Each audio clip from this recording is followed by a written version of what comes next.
estoy encantado de estar aquí con buenos compañeros y amigos, en cualquier caso amigos.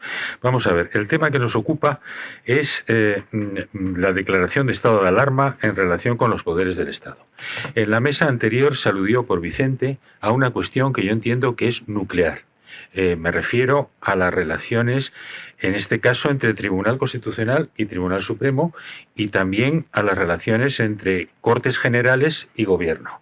Las relaciones entre Tribunal Constitucional y Tribunal Supremo vienen motivadas, como dijo Vicente también en el caso anterior, por la sentencia 83/2016 del Tribunal Constitucional, que mantuvo un auto de la sección séptima del Tribunal Supremo que, en el caso de la huelga de controladores, decidió que carecía de jurisdicción para enjuiciar no solo la prórroga del estado de alarma declarado en aquel caso, que sería un acto parlamentario, y ahí es claro que según la doctrina del Tribunal Supremo dominante en este momento no se puede entrar, sino también contra el decreto de declaración de estado de alarma, que no deja de ser una disposición del Poder Ejecutivo, aunque dirigida a las Cortes Generales, y respecto de la cual cabe, según la jurisprudencia del Tribunal Supremo, el control jurisdiccional.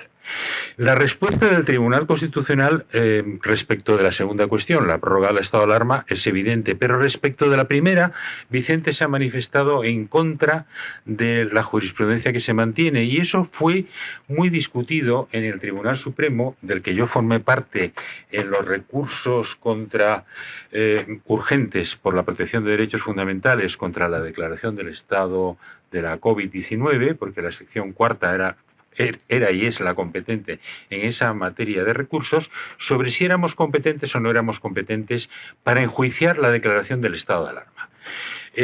Si nos vamos a la sentencia 83 de 2016, vemos que le cuesta justificar que una disposición del Poder Ejecutivo sea sometida al control del Tribunal Constitucional y no pueda ser sometido al control del Tribunal Supremo. Y sobreactuando en su razonamiento, dice lo siguiente. Dice las medidas que se puede... vamos a ver. Dice, la decisión tiene además la decisión gubernamental de declarar el estado de alarma tiene además un carácter normativo. De aquí vienen muchos de los errores que se han cometido en el primero, en el segundo y en el tercer estado de alarma de la COVID-19.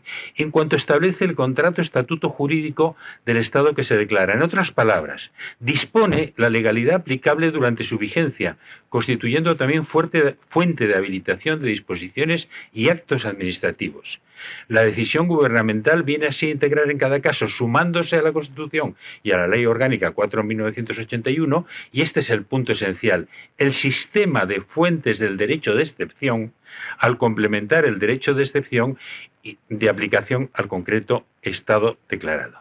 Si nos vamos a la primera declaración de estado de alarma de 14 de marzo de 2020, el artículo 4 habilita, dice exactamente, los actos, disposiciones y medidas a que se refiere el párrafo anterior, que es que el párrafo anterior dice que los ministros que están designados como autoridades competentes, como muy bien ha dicho Vicente, no son los ministros, es el Consejo de Ministros de este Real Decreto, quedan habilitados para dictar las órdenes, resoluciones, disposiciones e instrucciones administrativas en la esfera de su actuación. Luego dice, los actos y disposiciones y medidas a que refiere el párrafo anterior podrán adoptarse de oficio o a solicitud motivada de las autoridades autonómicas y locales competentes, de acuerdo con la legislación aplicable en cada caso, y deberán prestar atención a las personas vulnerables.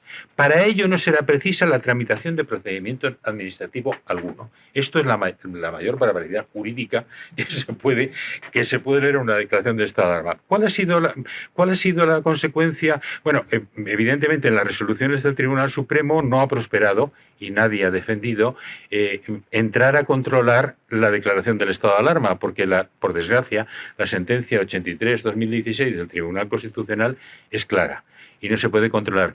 Pero a raíz de esto ha venido a ocurrir lo que yo he llamado la primavera de las órdenes ministeriales. el señor ministro de Sanidad, sobre todo, pero también la señora ministra de Defensa y el señor ministro de Justicia, por orden ministerial, le dieron la vuelta, y léanse ustedes las órdenes ministeriales, a todo el ordenamiento jurídico. Y entonces, derecho a derecho, vinieron a regular por orden ministerial.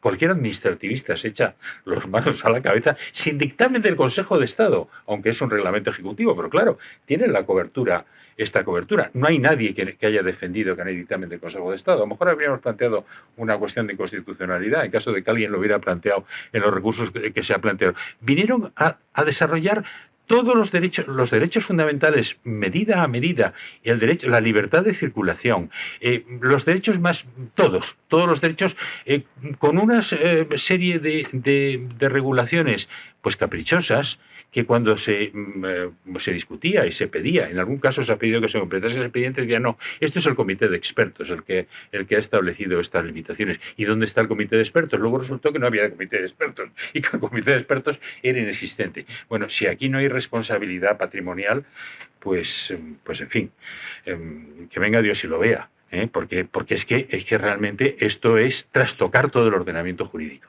Y esto es una cuestión que yo quería dejar, pues no la apunté en la intervención anterior, pero que quería dejar apuntada. Luego hay otra cuestión que también es importante, que es en las relaciones entre las Cortes Generales y el Gobierno.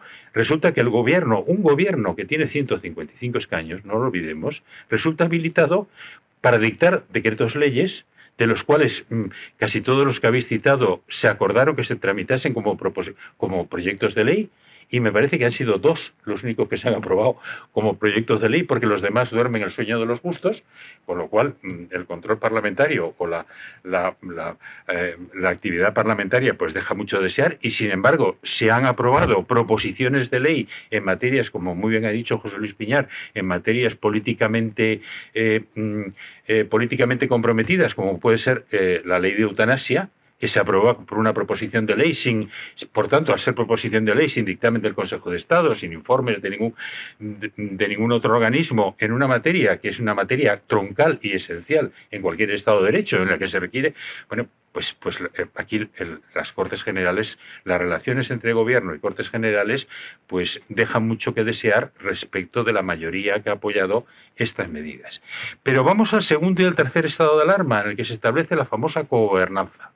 En esa famosa cogobernanza resulta que las autoridades delegadas se convierten en autoridades competentes y son las 17 autoridades delegadas autonómicas para la gestión como autoridades delegadas del Gobierno para una competencia que es una competencia del Consejo de Ministros en un estado de excepción, que es un estado excepcional, como dice el Tribunal Constitucional, que es el estado de alarma. Bueno, aquí también cualquier parecido con las competencias que establece el artículo 149.1.16 de la Constitución en materia de sanidad, que atribuye al Estado la legislación básica y la coordinación general en materia de sanidad y los que establecen las comunidades autónomas, diríamos que no se atiene a esas medidas. Y bueno, ha dicho José Luis Piñar que el Tribunal Constitucional no debe declarar inconstitucional ese estado de alarma. Ahí yo me estoy con lo que ha dicho Rafael, que el Tribunal Constitucional controla perfectamente los efectos de sus decisiones. Y hay casos en los cuales esta circunstancia del COVID-19, que ha puesto en tensión, como se gusta decir ahora, todo nuestro ordenamiento jurídico público, todo el ordenamiento administrativo, es necesario, para restablecer la seguridad jurídica, marcar unas pautas claras y que puedan ser seguidas en ocasiones posteriores. Y en este sentido, yo creo que la labor del Tribunal Constitucional respecto, sobre todo, yo le llamo tercer estado de alarma.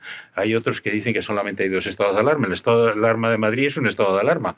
Un estado de alarma que se desvaneció, pero fue una declaración de estado de alarma también. Pero bueno, el enjuiciamiento de la constitucionalidad de los 2 estados de alarma es complicada, porque el Tribunal Supremo siempre se ha encontrado en las impugnaciones que se le formulaban en relación con las órdenes ministeriales, que por cierto dijimos, recortando la sentencia 83-2016, que podían ser impugnadas ante la jurisdicción contenciosa administrativa, y han sido impugnadas y se han otorgado medidas cautelares en muchos casos en los cuales resultaba absurdo, por ejemplo, que hubiera una limitación para un negocio de X metros cuadrados y no de otros metros cuadrados distintos, cuando sanitariamente no había ninguna justificación para eso.